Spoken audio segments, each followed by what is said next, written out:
Bismillahirrahmanirrahim. In our today's video, we will discuss about designing via root locus. Our first topic will be transient response design via gain adjustment. In previous videos of root locus, we studied that the root locus graphically displayed both transient response and stability information.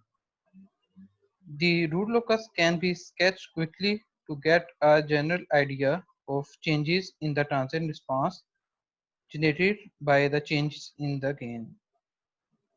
Specific points on the locus also can be found accurately to give the quantitative design information.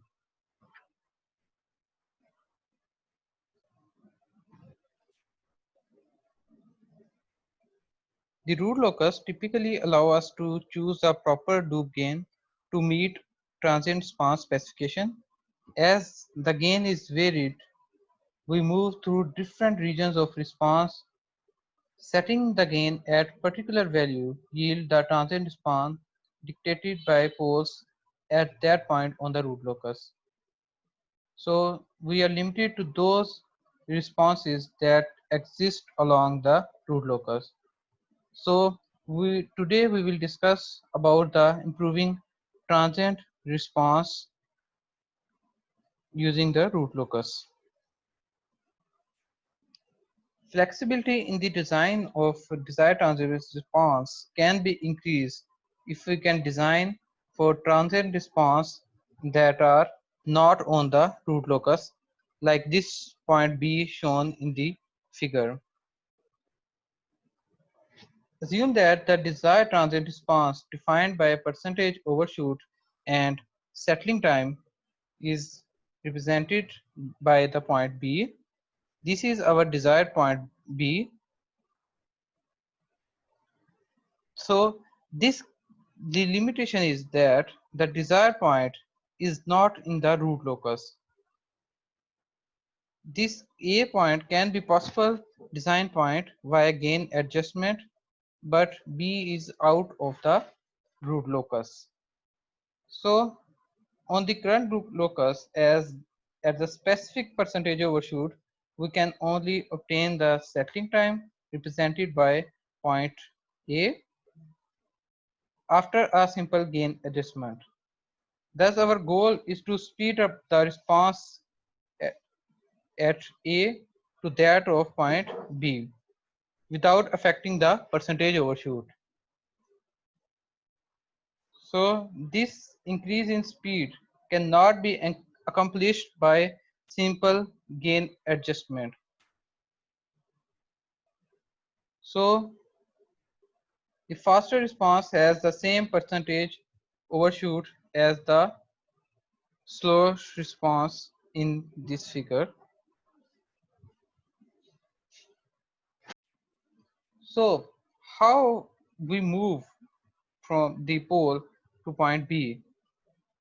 One way to solve the problem is to replace the existing system with a system whose root locus intersects the desired design point B.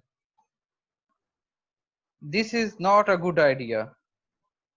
Replacing the whole system is expensive and counterproductive. So most systems are chosen for characteristics other than the transient response.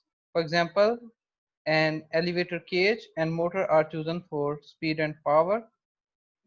Components chosen for their transient response may not necessarily meet, for example, the power requirements. Rather, changing the whole system, we choose compensator with additional pole and zero, so that compensated system has our desired response. How to choose this compensator will be discussed in this lecture. Now we will discuss the configurations of compensator. Compensator are not only used to improve the transient response of a system, they are also independently used to improve the steady-state error characteristics. Previously, when the system gain was adjusted to meet the transient response specification from point A to point B,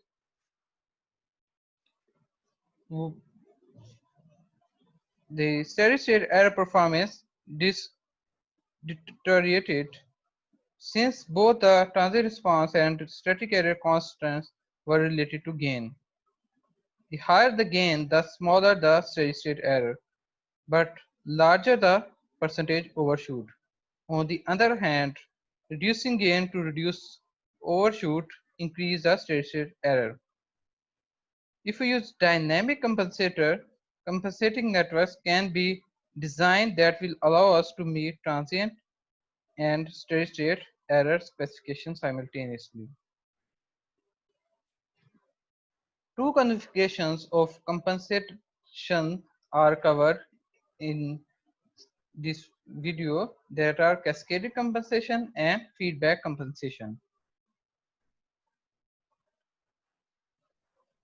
These methods are modeled in figure this and A and B.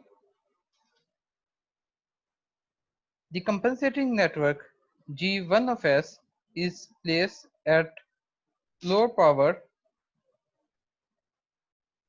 end of the forward path in cascaded with the plant. If feedback compensation is used, the compensator H1 of S is placed in the feedback path. Both methods changes the open loop pole and zero, thereby creating a new root locus that goes through the desired closed loop pole location.